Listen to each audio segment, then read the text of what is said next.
Dear students, आज हम discuss करेंगे phase diagram of water.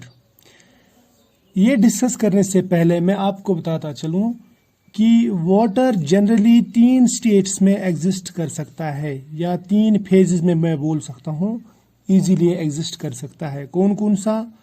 Solid, liquid और गैस। ठीक, और इनमें से कोई भी 2 फेजेस आपस में इक्विलिब्रियम में रह सकते हैं। जैसे अगर इक्विलिब्रियम की बात करेंगे, सॉलिड लिक्विड इक्विलिब्रियम बनाता है, ठीक है, मेल्टिंग पॉइंट पे, राइट।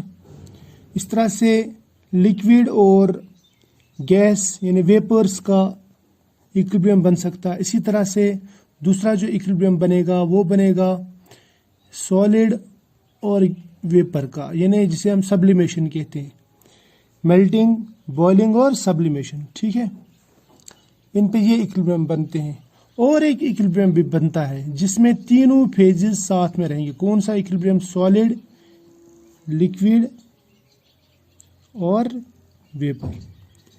ये तीनों फेजेस भी इक्विलिब्रियम में रह सकते हैं। ठीक है, अब अगर हमें इसकी फेज डायग्राम डिस्कस करनी है वाटर की, तो मैं सिंपली यहाँ पे प्रेशर टेम्परेचर प्लॉट लेता हूं और उसमें हम ये देखेंगे कि कौन सा स्टेट कहाँ पे एग्जिस्ट कर सकता है। सिंपली सबसे पहले देखो, मैं इससे पहले वाले लेक्चर में भी आपको बताया कि हाई टेम्परेचर और लो प्रेशर पे जनरली गैसेस एग्जिस्ट करते हैं ना। तो ये जो एरिया है हाई टेम्परेचर और लो प्रेशर, ये गैसेस का एरिया है, गैस। यानी इस टेम्परेचर पे सब्सटेंसेस जो है वो गैसियस फॉर्म में स्टेबल रहता है। अब मैं अगर बात करूंगा हाई प्रेशर हाई टेम्परेचर की, तो इस रीजन में जनरली लिक्विड स्टेबल रहता है। लिक्विड स्टेट ऑफ सिस्टम या सब्सटेंस स्टेबल रहता है ना। और अगर मैं हाई प्रेशर और लो टेम्परेचर यानी ये रीजन की बात करूं, इस रीजन की बात, तो यहाँ पे जनरली सॉलिड स्टेट जो है वो स्टेबल रहता है, एग्जिस्ट करता है। तो ये बन गई एक सिंपल सी फेज डायग्राम किसी भी सब्सटेंस का, सॉलिड, लिक्विड और गैस। और ये जो लाइंस हैं, दीज लाइंस या बाउंड्रीज में बोलूंगा या मैं कर्व्स बोलूंगा, these lines show equilibrium between 2 phases. जैसे यहाँ पे लिक्विड गैस इक्विलिब्रियम, यहाँ पे सॉलिड लिक्विड इक्विलिब्रियम 2 फेजेस के दरमियान, यहाँ पे solid gas equilibrium under different conditions of temperature and pressure, right. और ये जो पॉइंट है इसे हम कहते हैं ट्रिपल पॉइंट, यानी जहाँ पे तीनों फेजेस आपस में इक्विलिब्रियम पे रहते हैं। ठीक है, ये एक सिंपल सी फेज डायग्राम है। अब इस फेज डायग्राम को मैं 2 तरीकों से दिखा सकता हूं। देखो, एक फेज डायग्राम जो जनरली बनती है वो इस तरह बनती है। एक फेज डायग्राम ऐसा, फिर ऐसा, फिर ऐसा, ये फेज डायग्राम। ये लिक्विड, ये सॉलिड और ये गैस, ये जनरली सब्सटेंसेस के लिए ऐसा बनता है। लेकिन जब मैं बात करता हूं वाटर की, याद रखना वाटर की, तो इसका फेज डायग्राम कुछ अलग तरीके से बनता है। रहते तो उसमें भी इसी तरह से 3 फेजेस, जब हम प्रेशर टेम्परेचर कर्व्स लेते हैं तो यही 3 फेजेस रहेंगे। कौन सा? सॉलिड, लिक्विड और गैस। लेकिन इसमें जो ये वाला कर्व है, देखो इसका कर्व जो है ये ऐसे पॉजिटिव जाता है, ये बढ़ते जाता है। इसका कर्व जो है नेगेटिव डायरेक्शन में जाता है, ऐसे नीचे, ऐसे, ये नेगेटिव, यानी ये टिल्ट है किसकी तरफ? प्रेशर एक्सीस की तरफ। समझ में आया ना? यहाँ पे ये प्रेशर एक्सीस से दूर जा रहा है ना। देखो इसका एरो इधर है, इसका एरो इधर है, राइट। तो इन 2 फेज डायग्राम्स में डिफरेंस है। अगर आप अल्कोहल का लेंगे, अगर आप कार्बन डाइऑक्साइड का लेंगे, आप सल्फर का लेंगे, आपको इस तरह के फेज डायग्राम्स मिलेंगे। लेकिन जब आप वाटर में आते हैं, क्या आते हैं? वाटर में, तो आपको जो फेज डायग्राम है वो इस तरह मिलती है। यहाँ पे सॉलिड, यहाँ पे लिक्विड, यहाँ पे गैस यानी वेपर, राइट। समझ में आया? अब ये जो फेज डायग्राम ऑफ वाटर है ये हम समझने की कोशिश करेंगे। मैं आपको फिर से बताता हूं कि लो प्रेशर हाई टेम्परेचर पे सब्सटेंस जनरली स्टेबल रहता है गैसियस स्टेट में, और हाई टेम्परेचर हाई प्रेशर पे वो प्रेफर करता है लिक्विड स्टेट में रहना, और हाई प्रेशर लो टेम्परेचर पे वो पसंद करता है सॉलिड स्टेट में रहना सब्सटेंस। ठीक है, लेकिन वाटर में कुछ वेरिएशंस आती हैं, वो मैं वेरिएशंस आपको दिखाता हूं वो क्यों आती है और कैसे आती है। राइट, तो यहाँ पे देखेंगे हम अब फेज डायग्राम ऑफ वाटर, और वो भी इन डिटेल पढ़ेंगे। राइट, मैंने आपको पहले ही बताया कि फेज डायग्राम ऑफ वाटर जो है वो कुछ इस तरह आता है, यानी इसमें ये एक लाइन ऐसे जाएगी, दूसरी लाइन ऐसे जाएगी और तीसरी लाइन ऐसे जाएगी। ये है phase diagram of water. Right, अब इस फेज डायग्राम को हम सबसे पहले समझने की कोशिश करेंगे। ठीक है, देखो इस रीजन में मैंने आपको बताया, इस रीजन में क्या रहेगा, लिक्विड रहेगा, इसमें क्या रहेगा, वेपर रहेगा। ठीक, और यहां पे क्या रहेगा, सॉलिड रहेगा। ठीक, समझ में आया ना। यहां पे जो इक्विलिब्रियम रहेगा वो रहेगा बिटवीन लिक्विड एंड वेपर, इसको मैं बोल सकता हूं, फिर ये वेपराइजेशन कर्व है VC। Right, vaporisation curve. यहां पे सॉलिड और वेपर के दरमियान इक्विलिब्रियम बनेगा इस लाइन पे। राइट, इसको मैं बोल सकता हूं फिर ये वाली जो ये सब्लिमेशन कर्व है, क्या ये सब्लिमेशन कर्व। राइट, यहां पे इस लाइन पे जो इक्विलिब्रियम बनता है that is between solid and liquid, इसको मैं बोल सकता हूं ये जो कर्व है, ये वाली कर्व, इसको मैं बोल सकता हूं ये फ्यूजन कर्व है। क्या ये फ्यूजन कर्व, मैं इसको लिखूंगा ऐसे फ्यूजन कर्व। अब आपको ये जो कर्व्स है ये ध्यान में रखनी है और दिमाग में रखनी है। राइट, और ये जो है ये हमारे पास में ये है ट्रिपल पॉइंट। क्या ये ट्रिपल पॉइंट। ठीक, अब देखो पहले मैं ये कर्व समझाने की कोशिश करूंगा। अगर आप ऊपर जाएंगे तो प्रेशर ज्यादा, इधर जाएंगे तो टेम्परेचर ज्यादा, यानी दाएं की तरफ जाएंगे तो टेम्परेचर ज्यादा और ऊपर की तरफ जाएंगे तो प्रेशर ज्यादा। देखो अगर हमारे पास में वाटर वेपर्स, वाटर के वेपर्स, उसके ऊपर अगर हम प्रेशर अप्लाई करते हैं, यानी उसके ऊपर प्रेशर लगा देते हैं, प्रेशर बढ़ाते हैं, यानी हम इधर जाते हैं ऊपर की तरफ, तो वो वेपर्स कंडेंस होके लिक्विड में कन्वर्ट हो जाएंगे। लेकिन जब हम टेम्परेचर बढ़ा देते हैं, सपोज यहाँ पे ये वेपर्स थे, हमने प्रेशर बढ़ाया बढ़ाया बढ़ाया, ये इधर आ गया, ये लिक्विड बन गया। समझ में आया ना। फिर हमने प्रेशर उधर ही रखा और हमने यहाँ पे टेम्परेचर बढ़ाया तो ये वापस वेपर में कन्वर्ट होगा। फिर प्रेशर बढ़ाया तो इधर चला गया, फिर टेम्परेचर बढ़ाया तो इधर, फिर प्रेशर तो लिक्विड, फिर टेम्परेचर तो ये फिर वापस वेपर। लेकिन एक पॉइंट ऐसा आता है, एक टेम्परेचर ऐसा आता है जिस टेम्परेचर के अबव अगर आप कितना भी प्रेशर लगाएंगे तो ये जो वेपर्स हैं, ये वेपर्स ये लिक्विड में कन्वर्ट नहीं होंगे। तो ये जो टेम्परेचर है, ये वाला पॉइंट, इसको हम कहते हैं क्रिटिकल पॉइंट। क्या कहते हैं, क्रिटिकल पॉइंट। और इस टेम्परेचर को कहते हैं हम क्रिटिकल टेम्परेचर, TC। तो ये वाटर का क्रिटिकल टेम्परेचर है। पहले हम यहीं से स्टार्ट करते हैं, और ये वाटर का क्रिटिकल टेम्परेचर रहता है 374 डिग्री सेल्सियस। समझ में आया, शाबाश, यहां तक तो क्लियर है, यहां तक कोई टेंशन नहीं है। और इसके कॉरस्पॉन्डिंग जो प्रेशर रहता है, ये प्रेशर करो है, इसके कॉरस्पॉन्डिंग जो प्रेशर रहता है इधर, ये प्रेशर, उसको हम कहते हैं PC, यानी क्रिटिकल प्रेशर। समझ में आया ना, इसको कहते हैं हम क्रिटिकल प्रेशर। मैं इसको लिखूंगा PC। और ये क्रिटिकल प्रेशर कितना रहता है, ये रहता है 218 एटमॉस्फेयर। बात समझ में आ गई, शाबाश।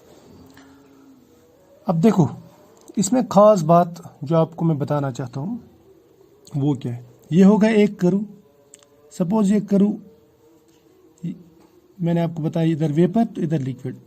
सपोज हम टेम्परेचर जो है डिक्रीज करते जाते हैं करते जाते हैं करते जाते हैं, जितना हम टेम्परेचर डिक्रीज करेंगे उतना हम लिक्विड की तरफ जाएंगे, है ना, वेपर से लिक्विड, वेपर से लिक्विड, वेपर से लिक्विड।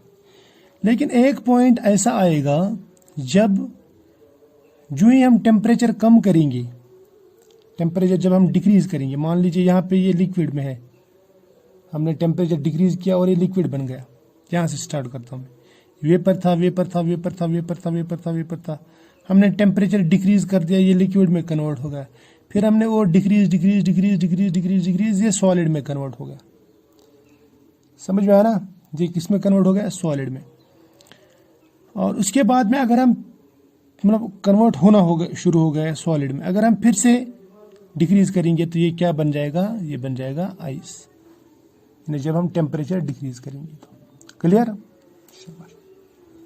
यहां पे भी ऐसे ही है, अगर हम आइस के ऊपर प्रेशर कम कर देंगे तो आइस के जो वेपर्स हैं वो डायरेक्ट यानी सॉलिड टू गैस में कन्वर्ट होना शुरू हो जाएंगे, यानी उड़ना शुरू हो जाएगा।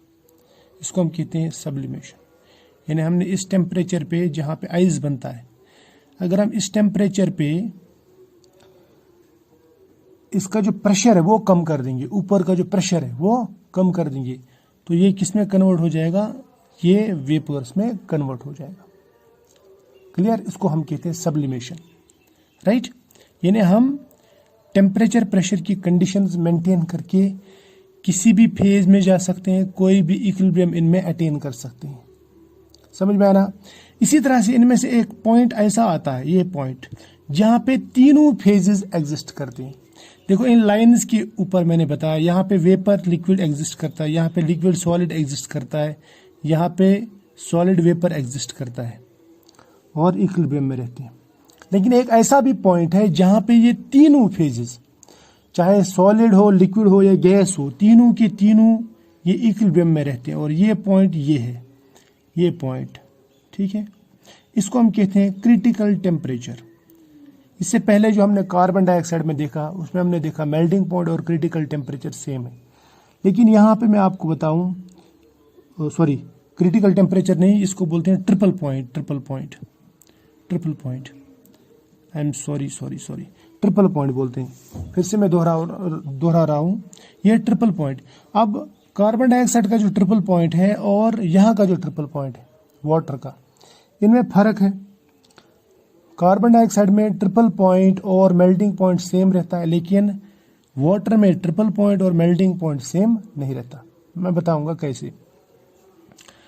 ये ट्रिपल पॉइंट तब बनता है जब हम प्रेशर और टेम्परेचर कंडीशंस मेंटेन करते हैं।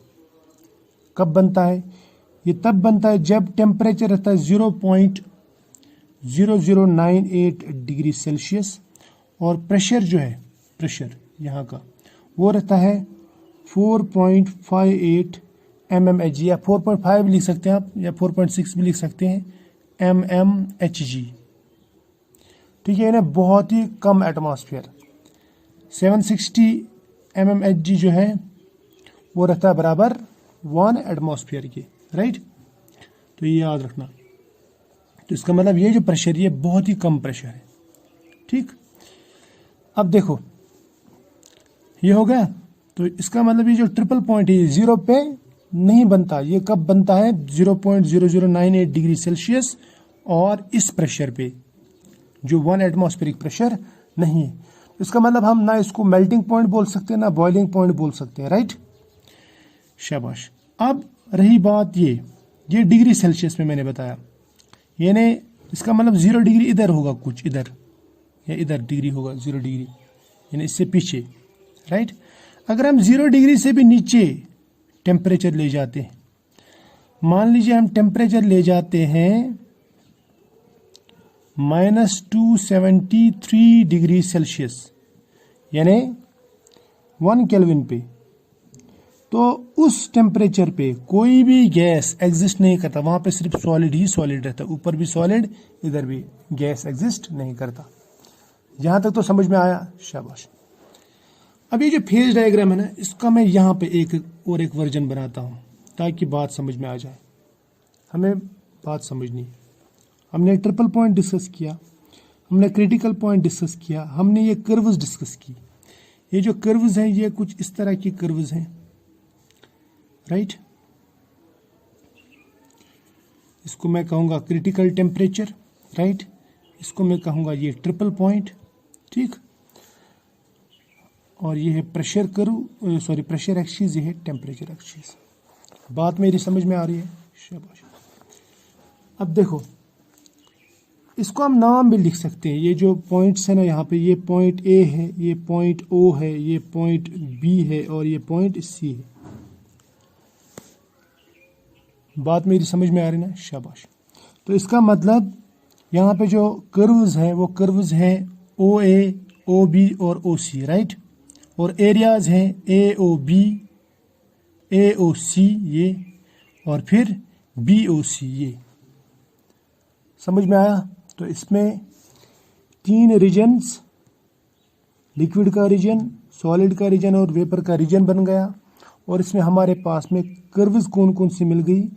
ए ओ बी और ओ सी, 3 कर्व्स, ठीक। यहाँ तक तो ठीक है। और मिल गया ट्रिपल पॉइंट। क्या मिल गया? ट्रिपल पॉइंट, ठीक है। अब हम इसमें देखेंगे मेल्टिंग पॉइंट और बॉइलिंग पॉइंट कहाँ पे आता है। पहले मैं इस डायग्राम पे बताता हूँ, अगर समझ में आ गया तो ठीक, नहीं तो हम इस पे डायरेक्ट जाएंगे। देखो, ये जो टेम्परेचर है ये 0.0098 डिग्री सेल्सियस, और ये जो प्रेशर है ये 4.58 mmHg, इन्हें बहुत ही कम प्रेशर है। अगर हम 1 एटमॉस्फेयर पे जाते हैं तो 1 एटमॉस्फेयर प्रेशर जो रहेगा वो इससे ऊपर ही रहेगा। मान लीजिए यहाँ पे ये, मान लीजिए ये पॉइंट जो ये 180 m है, 180 m 1 एटमॉस्फेरिक प्रेशर, ठीक। 1 एटमॉस्फेरिक प्रेशर पे हम लेते हैं आइस। मान लीजिए यहाँ पे मैंने आइस लिया, इस पॉइंट को कहता हूँ मैं एक्स। तो ये आइस रहेगा, आइस रहेगा, आइस रहेगा, आइस रहेगा। टेम्परेचर यहाँ से बढ़ा रहा हूँ मैं, देखो टेम्परेचर बढ़ रहा है, बढ़ रहा है, बढ़ रहा है, तो आइस आइस ही रह रहा है ना। एक टाइम आएगा ये यहाँ पे पहुंच जाएगा, इस पॉइंट पे। जो ही ये इस पॉइंट पे पहुंच जाएगा तो आइस जो है वो मेल्ट होना शुरू होगा, और यहाँ पे सॉलिड और लिक्विड का इक्विलिब्रियम बनेगा, ठीक है ना। और प्रेशर कितना लेते हैं हम? 1 एटमॉस्फेयर, ठीक। 1 एटमॉस्फेरिक प्रेशर पे अगर आइस मेल्ट होना शुरू हो जाए तो उस टेम्परेचर को मैं क्या कहूँगा? शाबाश, उस टेम्परेचर को कहूँगा मैं, ये है मेल्टिंग पॉइंट। क्या है ये? Melting point, MP। ये मेल्टिंग पॉइंट, यानी ये 0 डिग्री सेल्सियस। और आइस का मेल्टिंग पॉइंट कितना रहता है? 0 डिग्री सेल्सियस। तो इसका मतलब ये इसके पीछे ही होगा, है ना। ये मैं इस डायग्राम पे साफ तौर से बताता हूँ आपको बाद में। इसके बाद में हम मान लीजिए इस पॉइंट का नाम है Y। इसके बाद में हम यहाँ जाते हैं तो हम लिक्विड में रहते हैं। लिक्विड का टेम्परेचर बढ़ता जाता, बढ़ता जाता, बढ़ता जाता, तो एक टाइम पे हम यहाँ पे पहुँच जाते हैं, इस टेम्परेचर पे। इस टेम्परेचर पे जो ही पहुँचते हैं तो यहाँ पे जो लिक्विड है वो वेपर्स में कन्वर्ट होना शुरू हो जाता है, राइट। बात समझ में आ रही है ना? शाबाश। तो इसका मतलब इसको मैं बोलूँगा, फिर ये बॉइलिंग पॉइंट है, तो ये है बॉइलिंग पॉइंट। और ये boiling point of water is 100 degree Celsius. फिर इसके बाद में अगर इधर जाऊं तो इसका टेम्परेचर बढ़ता जाएगा, ठीक है। मान लीजिए x से y, y से z और z से फिर मान लीजिए k, इधर चले जा रहे हैं हम, राइट। इस चीज को मैं यहां पे दिखाऊंगा। ये है ट्रिपल पॉइंट, कितना है? 0.0098 डिग्री सेल्सियस। यहां पे मैंने जो प्रेशर लिया था वो है 4.58 mmHg, राइट। मैंने 1 एटमॉस्फेयर से बहुत ही कम। अब मैं 1 एटमॉस्फेयर पे ले रहा हूँ ये पॉइंट 180 m। तो यहाँ पे आइस है। मान लीजिए इस पॉइंट से शुरू करता हूँ मैं, x से, ये आइस है। मैं टेम्परेचर बढ़ाता जाता हूँ, बढ़ाता जाता हूँ, बढ़ाता जाता हूँ। जब मैं इस टेम्परेचर पे पहुँचता हूँ तो यहाँ पे शुरू हो जाता है सॉलिड लिक्विड इक्विलिब्रियम, है ना। सॉलिड लिक्विड इक्विलिब्रियम इस पॉइंट पे, इस पॉइंट, इसको मैं बोलूँगा Y पॉइंट, ठीक। और फिर हम टेम्परेचर बढ़ाते जाते हैं, बढ़ाते जाते हैं। टेम्परेचर बढ़ाना क्या मतलब? हम हीट अगर देते जाएंगे तो टेम्परेचर नहीं बढ़ेगा। टेम्परेचर क्यों नहीं बढ़ेगा? टेम्परेचर कुछ देर के लिए नहीं बढ़ेगा क्योंकि वो जो हीट हम दे रहे हैं वो यूटिलाइज होती है आइस को लिक्विड में कन्वर्ट करने के लिए। जब तक नहीं ये पूरा आइस लिक्विड में कन्वर्ट हो जाए तब तक इसका टेम्परेचर नहीं बढ़ेगा। तो इसका मतलब जब ये आइस लिक्विड में कन्वर्ट हो जाएगा तो फिर इसका टेम्परेचर बढ़ना शुरू होगा। राइट, समझ में आया ना? तो यानी x से y टेम्परेचर बढ़ता है, y पे कुछ देर के लिए टेम्परेचर नहीं बढ़ता यानी कांस्टेंट रहता है, फिर बढ़ना शुरू हो जाता है यानी लिक्विड का, और लिक्विड का टेम्परेचर बढ़ते जाता है बढ़ते जाता है बढ़ते जाता है, तब एक पॉइंट आता है ये। कौन सा पॉइंट? ये वाला पॉइंट। इस पॉइंट पे लिक्विड वेपर्स में कन्वर्ट होना शुरू हो जाता है। तो इस पॉइंट को मैं बोलूँगा ये है बॉइलिंग पॉइंट। राइट, इसको मैं बोलूँगा ये है मेल्टिंग पॉइंट। राइट, ये है melting point. Melting point of water is 0 degree Celsius और boiling point is 100 degree Celsius.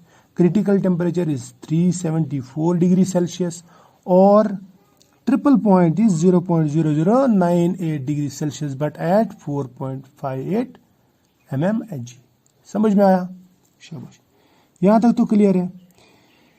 अब लिक्विड का भी देखना। लिक्विड वाटर में जो टेम्परेचर रहता है वो 100 डिग्री ही रहता है ना। अगर प्योर वाटर रहे, आप कितना भी उसमें हीट दे दो उसमें 100 डिग्री ही रहेगा जब तक ना वो पूरा का पूरा वेपर में कन्वर्ट हो जाए। लेकिन जब आप वेपर्स बनाएंगे उसके बाद में जब आप टेम्परेचर बढ़ाते हैं तो यानी हीट देते हैं तो इसका टेम्परेचर बढ़ जाता है। राइट, वो समझ में आया ना? तो इसका टेम्परेचर बढ़ जाता है। मान लीजिए YZ और ZK तक हम जाते हैं। यहाँ तक ठीक है? शाबाश। अब आपको ये जो चीज़ें है ना, ये आपको यहाँ पे जो पॉइंट में बता रहा हूँ ये आपको ज़हननशीन करना है, यानी ये आपको मतलब बिल्कुल दिमाग में बिठाना है, इसके बगैर काम नहीं चलेगा। राइट,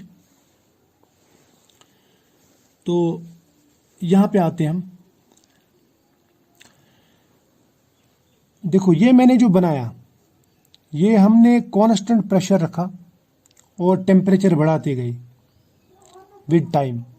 हम देखते हैं कि कौन से टाइम पे कितना टाइम लगता है। तो इसका मतलब ये जो ग्राफ है ये है टेम्परेचर टाइम ग्राफ, यानी यहाँ पे जो चेंजेस हम देख रहे हैं वो देख रहे हैं बिटवीन टेम्परेचर और टाइम के साथ साथ में टेम्परेचर कब बढ़ता और कब नहीं बढ़ता। देखो जब हम x से y जाते हैं तो टेम्परेचर बढ़ जाता है ना, यानी मैं बोलूँगा x से y, ये x से y टेम्परेचर बढ़ जाता है विद टाइम। लेकिन y पे जहाँ पे मेल्टिंग होती है उसमें कुछ देर के लिए टेम्परेचर बढ़ना बंद हो जाता है, यानी ये कांस्टेंट रहता है जब तक ना आइस पूरा लिक्विड में कन्वर्ट हो जाए। ठीक है, यानी y पे कुछ देर के लिए कांस्टेंट रहता है, यानी टाइम के साथ साथ में टेम्परेचर नहीं बढ़ता। उसके बाद में y से z जब हम जाते हैं यानी लिक्विड स्टेट में, जब हम हीट देते रहते हैं वाटर को, इसका टेम्परेचर बढ़ जाता है कुछ देर के लिए, है ना। कब तक? जब तक ये 100 डिग्री सेल्सियस पे पहुंच जाए, यानी इस पॉइंट पे z पे। ठीक, z पे जो ही पहुंच गया, समझ में आया? तो उसके बाद में यहाँ पे ये वेपर्स में कन्वर्ट होना शुरू हो जाएगा। तो आप देखना वाटर का जो टेम्परेचर है 100 डिग्री ही रहता है मैक्सिमम, उसके बाद में वो वेपर्स बनाता है। और आप कितना भी हीट दे तो वाटर का टेम्परेचर 100 से अबव नहीं जाएगा, यानी कांस्टेंट ही रहेगा, यानी z से z ही रहेगा विद टाइम। आप कितनी भी देर इसको हीट करो जब तक नहीं ये पूरा वेपर में कन्वर्ट हो जाए। अब वेपर में कन्वर्ट हो गया, उसके बाद में आप जब हीट देते हैं तो ये टेम्परेचर फिर से बढ़ना शुरू होता है Z2K। राइट, शाबाश। यानी टेम्परेचर टाइम का जो ग्राफ है ये आपको समझ में आ गया। ठीक, अब मैं आपको इस फेज डायग्राम के डिग्रीज ऑफ फ्रीडम वगैरह दिखाता हूं। बिल्कुल ध्यान से सुनना है। ये लेक्चर जो ना अगर आप एंड तक देखेंगे तो पूरा समझ में आ जाएगा और बिल्कुल आराम से। अब देखो मैं ये फेज डायग्राम जो ना फिर से बनाता हूं ताकि बात समझ में आ जाए, कंफ्यूजन ना रहे। इस फेज डायग्राम में हमने देखे हैं 3 रीजन्स, एक रीजन ये, एक रीजन ये और एक रीजन ये, राइट। शाबाश, इसको समझना है हमें। एक रीजन ये जो है ये है लिक्विड का रीजन, ये है वेपर का रीजन और ये है सॉलिड यानी आइस का रीजन, राइट। इसको हम कहते हैं वेपोराइजेशन कर्व, इसको हम कहते हैं फ्यूजन कर्व, इसको हम कहते हैं sublimation curve, sublimation curve, right. शाबाश। ये लिक्विड है, ये सॉलिड है, ये वेपर है। यहां पे सिंगल फेज है, इसमें भी सिंगल फेज, यहां पे भी सिंगल फेज। और ये जो लाइंस है ना, इन लाइंस के ऊपर 2-2 फेजेस हैं, याद रखना। कितने फेजेस हैं? 2-2 फेजेस। तो इसका मतलब अगर मैं यहां पे सबसे पहले कर्व्स देखूं, कर्व्स में बोलूंगा ए ओ बी सी या ए ओ बी सी, जो आपको मर्जी आए। चलो मैं यहाँ पे बी लिखता हूँ, यहाँ पे सी, क्योंकि पिछले वाले डायग्राम में बी और सी लिखा था। कर्व्स यहाँ पे हमारे पास में ए ओ कर्व है, इसको हम कहते हैं सब्लिमेशन कर्व, सब्लिमेशन कर्व। दूसरा है ओ बी कर्व, जिसको हम कहते हैं फ्यूजन कर्व, फ्यूजन कर्व। और तीसरा है ओ सी कर्व, इसको हम कहते हैं वेपोराइजेशन कर्व। अब हम इसके ऊपर देखते हैं डिग्रीज ऑफ फ्रीडम कितना आएगा। देखो सबसे पहले मैं सब्लिमेशन की बात करूंगा। सब्लिमेशन कर्व पे आपको दिखेंगे यहां पे 2 फेजेस सब्लिमेशन पे, एक सॉलिड फेज है, दूसरा वेपर फेज। तो 2 फेजेस। कंपोनेंट्स कितने हैं? लेकिन कंपोनेंट एक ही है ना, वाटर। तो इसका मतलब यहां पे कंपोनेंट 1 है, फेज 2 है। इसका मतलब डिग्रीज ऑफ फ्रीडम जो रहेगा वो रहेगा C माइनस पी प्लस 2, यानी वो रहेगा 1 - 2 + 2। तो इसका मतलब 1। तो इसका मतलब यहां पे डिग्री ऑफ फ्रीडम 1 है। इस कर्व के ऊपर डिग्री ऑफ फ्रीडम कितना रहेगा? 1 रहेगा, है ना, 1, यानी इट इज यूनिवेरिएंट। इसी तरह से यहां पे भी डिग्री, यहां पे 2 कंपोनेंट है, सॉरी 1 कंपोनेंट है, 2 फेजेस है। तो यहां पे भी F = 1 - 2 + 2 यानी 1। ये भी यूनिवेरिएंट, ये भी यूनिवेरिएंट, ये भी यूनिवेरिएंट। तो कर्व्स जो रहते हैं वो रहते हैं यूनिवेरिएंट। समझ में आया? यहां तक तो क्लियर है। अब दूसरा, अगर मैं एरिया ले लूंगा, एरियाज हमारे पास में जो एरिया है, इसमें एरिया या रीजन, एरिया कौन कौन सा है? ए ओ सी है, यानी वेपर, इसको मैं बोलूंगा वेपर। फिर दूसरा एरिया कौन सा है? ए ओ बी है, यानी सॉलिड। फिर बी ओ सी है, यानी लिक्विड। ठीक है।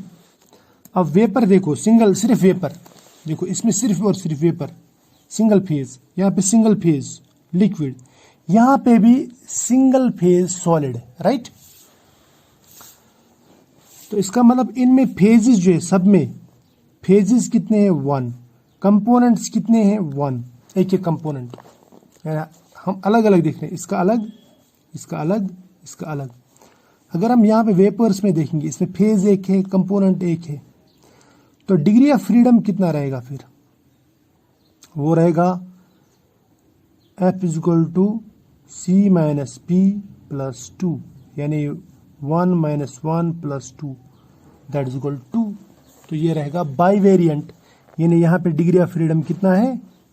2 है। रीजन्स में या एरियाज में डिग्री ऑफ फ्रीडम कितना रहता है? 2 रहता है। ठीक है। अब लेते हैं हम इसमें ये पॉइंट, ये वाला पॉइंट, ठीक, ये वाला पॉइंट, इसको हम कहते हैं ट्रिपल पॉइंट। ट्रिपल पॉइंट का अगर आप देखोगे, ट्रिपल पॉइंट, इस पॉइंट को, इस पॉइंट में अगर आप देखेंगे तो यहां पे आपको 3 फेजेस नजर आएंगे। इसमें वेपर फेज, सॉलिड फेज और लिक्विड फेज, ये तीनों के तीनों इक्विलिब्रियम में रहते हैं यहाँ पे। तो इसका मतलब ट्रिपल पॉइंट पे, मैं ट्रिपल पॉइंट की बात करता हूँ, ट्रिपल पॉइंट। यहाँ पे फेजेस कितने हैं? 3, लेकिन कंपोनेंट एक ही, यानी वाटर अकेला है ना। तो डिग्री ऑफ फ्रीडम कितना रहेगा? F is equal C minus P plus 2, C कितना 1 minus 3 plus 2 that is equal to 0 है ना। 1 प्लस 2 इज इक्वल टू 3, यानी 3 माइनस 3 0। तो यहाँ पे डिग्री ऑफ फ्रीडम 0 है, यानी इट इज इनवेरिएंट। यहाँ पे कोई भी छूट आप नहीं दे सकते, ठीक। तो इसका डिग्री ऑफ फ्रीडम कितना है? 0। ये हो गई एक बात। और एक बात जो मैं बताना चाहता हूं आपको, अगर मैं यहां पे ये जो लिक्विड है, देखो ये लिक्विड है ना, अगर इसको मैं हल्लू यानी धीरे धीरे कूल करता हूं, तो मैं इस लिक्विड को लिक्विड ही रख सकता हूं -2 डिग्री सेल्सियस पे भी, यानी -2 डिग्री सेल्सियस पे तो आइस बनना चाहिए, 0 पे ही आइस बनना शुरू हो जाता है, -1 पे आइस बन जाता है। लेकिन मैं लिक्विड को -2 डिग्री सेल्सियस तक ले जा सकता हूं। समझ में आया ना? ये बात याद रखना। लेकिन लिक्विड को मैं -2 डिग्री तक ले जा सकता हूं, -2 डिग्री तक लिक्विड फॉर्म में रख सकता हूं। अगर मैं सॉलिड को -2 डिग्री पे लिक्विड में कन्वर्ट करना चाहूं तो ऐसा नहीं होता, ऐसा नहीं हो सकता, राइट। तो ये मुश्किल है, यानी ये इक्विलिब्रियम, ये सॉलिड लिक्विड इक्विलिब्रियम जो है इस लिक्विड का, जिसको मैं बोल सकता हूं, ये जो लिक्विड है ये सुपर कूल लिक्विड बोलूंगा मैं। क्या बोलूंगा मैं इसको? Super cool liquid, super cooled liquid. Super cooled liquid का और सॉलिड का जो इक्विलिब्रियम है वो सिर्फ लिक्विड की तरफ से मैं अटेन कर सकता हूं, जबकि ये इक्विलिब्रियम देखो, ये वेपर से लिक्विड, यानी मैं वेपर से लिक्विड और लिक्विड से वेपर बना सकता हूं और एक इक्विलिब्रियम अटेन कर सकता हूं। मैं आइस से वाटर और वाटर से आइस दोनों तरफ बना सकता हूं, यानी आइस को मैं लिक्विड में कन्वर्ट कर सकता हूं, लिक्विड को वाटर, और इक्विलिब्रियम अटेन कर सकता हूं। इस तरह से आइस को वेपर और वेपर को आइस में मैं कन्वर्ट कर सकता हूं और इक्विलिब्रियम अटेन कर सकता हूं। लेकिन सुपर कूल्ड लिक्विड और सॉलिड का जो इक्विलिब्रियम है, सॉलिड, ये सिर्फ एक ही तरफ से अटेन हो सकता है, that is from liquid side. तो मैं इसको बोलूंगा ये जो इक्विलिब्रियम है इट इज मेटास्टेबल। क्या है ये? Metastable equilibrium. बाकी ये जो इक्विलिब्रियम है सब, ये सब है स्टेबल इक्विलिब्रियम। समझ में आया? शाबाश। अब हम लास्ट पॉइंट देखते हैं, ये कर्व्स जो है ये ऐसे क्यों आती है? कर्व्स का क्या मतलब? देखो, कर्व्स को समझना बहुत ही इजी है।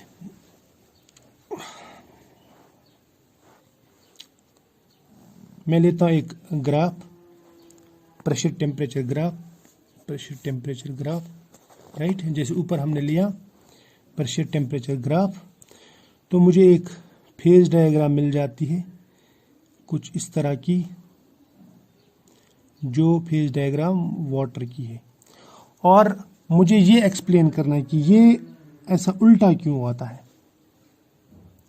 ये ऐसा उल्टा क्यों आता है, यानी ये नेगेटिव क्यों आता है। देखो, ये हम एक्सप्लेन कर सकते हैं by using Clausius Clapeyron equation. Clausius Clapeyron equation क्या है? dp/dt is equal to delta H, मैं लिखूंगा इसको ट्रांजिशन, डिवाइड बाई, ठीक है, T V final minus V initial, ठीक है, ये है। देखो ये दिखाता है मैं change in vapour pressure with change in temperature, right, is equal to enthalpy of transition divide by temperature of transition into volume of final minus volume of initial. बात मेरी समझ लेना, मैं क्या कहना चाहता हूं। देखो, अगर ये पॉजिटिव आ गया, मान लो इसका वैल्यू जो है वो यहाँ पे पॉजिटिव आ गया, तो समझ लेना कि जो स्लोप जो है वो पॉजिटिव आएगा। अगर ये नेगेटिव आ गया तो समझ लेना कि स्लोप नेगेटिव आ रहा है। अब मैं दिखाता हूँ आपको ये इसका जो स्लोप है ये इन 3 कर्व्स पे कैसे फिट कर सकते हैं। सबसे पहले हम लेंगे यहाँ पे लिक्विड और वेपर का, इसके ऊपर समझ में आ जाएगा बाद में खुद ही। देखो मान लीजिए मैं लिक्विड को वेपर में कन्वर्ट कर रहा हूँ, ठीक, समझ में आया ना। तो होगा क्या, मतलब मैं टेम्परेचर बढ़ा रहा हूँ, पहले सॉलिड से लिक्विड और फिर लिक्विड से वेपर जा रहा हूँ। चलो यहीं से शुरू करते हैं, लिक्विड से वेपर। तो इसमें जो change in pressure with change in temperature आएगा उसको मैं लिख सकता हूँ ऐसा, delta H vaporisation divide by boiling point पे होता है ना वेपर्स में convert, boiling point into volume of gas minus volume of liquid, right, समझ में आया। देखो एंथैल्पी तो हमें देनी ही देनी, तो ये पॉजिटिव ही आएगा, ऊपर का जो है वो पॉजिटिव है, राइट, और टेम्परेचर भी बढ़ेगा तो ये भी पॉजिटिव। लेकिन volume of gas minus volume of liquid, इस पे हमें नज़र रखनी है। वॉल्यूम ऑफ गैस जो है वो ज़्यादा रहता है as compare to volume of liquid. इसका मतलब पॉजिटिव वाला ज़्यादा है लिक्विड वाले से, तो इसका मतलब यहाँ पे ऊपर भी पॉजिटिव और नीचे भी पॉजिटिव, यानी वॉल्यूम ऑफ गैस जो है वो ज़्यादा है, तो इसका मतलब Vg का वैल्यू ज़्यादा होगा और वॉल्यूम ऑफ लिक्विड जो रहता है, यानी वेपर्स का वॉल्यूम ज़्यादा और लिक्विड वाटर का वॉल्यूम कम रहता है ना। तो इसका मतलब यहाँ का वॉल्यूम ज़्यादा, यानी पॉजिटिव वैल्यू ज़्यादा और नेगेटिव वैल्यू जो है वो कम आएगा। तो इसका मतलब नीचे जो डिनोमिनेटर में वो पॉजिटिव वैल्यू ही डोमिनेट करेगा, पॉजिटिव पॉजिटिव पॉजिटिव। तो इसका मतलब यहाँ पे dp/dt जो है वो पॉजिटिव आता है, right, change in vapour pressure with change in temperature that is positive, इसलिए स्लोप यहाँ पे पॉजिटिव आ रहा है। अब यहाँ पे मैं दिखाता हूँ आपको, इस पे देखेंगे, इसको हम थोड़ा सा मॉडिफाई भी करेंगे। इसको मैं अगर ऐसे लिख दूँ dt/dp चलेगा, तो ये बन जाएगा t v माइनस v, ये वाला v divide by delta H T. बात मेरी समझ लेना और सुनना आराम से। मैं आइस को लिक्विड में कन्वर्ट कर रहा हूँ, तो आइस लिक्विड इक्विलिब्रियम बन रहा है, समझ में आया, शाबाश। तो होगा क्या, जब, इसलिए मैंने यहाँ पे अब लिखा चेंज इन टेम्परेचर, यानी मैं बोलूँगा change in melting point with change in pressure, ठीक। जब मैं आइस को लिक्विड में कन्वर्ट करता हूँ तो मैं जाता हूँ from V solid to V liquid, तो यहाँ पे लिखूंगा मैं फाइनल जो है लिक्विड माइनस सॉलिड। बात मेरी समझ लेना मैं क्या कहना चाहता हूँ, और ये है एंथैल्पी ऑफ फ्यूजन, ये जो यहाँ पे टी लिखा ना मैं लिखूंगा एंथैल्पी ऑफ फ्यूजन। देखो टेम्परेचर तो हम बढ़ा ही रहे हैं, तो इसका मतलब ये पॉजिटिव है। लिक्विड का वॉल्यूम आइस के वॉल्यूम से, यानी वाटर का वॉल्यूम आइस के वॉल्यूम से कम रहता है, तो यहाँ पे इसमें जोल आता है, ये कम है, पॉजिटिव वाला कम है, नेगेटिव वाला ज़्यादा है, यहाँ पे पॉजिटिव, तो इसका मतलब ऊपर जो वैल्यू आएगा वो आएगा नेगेटिव बाय पॉजिटिव, है ना। देखो ये अगर नेगेटिव आ गया, ये अंदर का नेगेटिव इंटू पॉजिटिव, नेगेटिव, ये आएगा ऊपर नेगेटिव डिवाइड बाय पॉजिटिव, तो ये आ जाएगा नेगेटिव, इसका मतलब स्लोप इसका नेगेटिव आता है।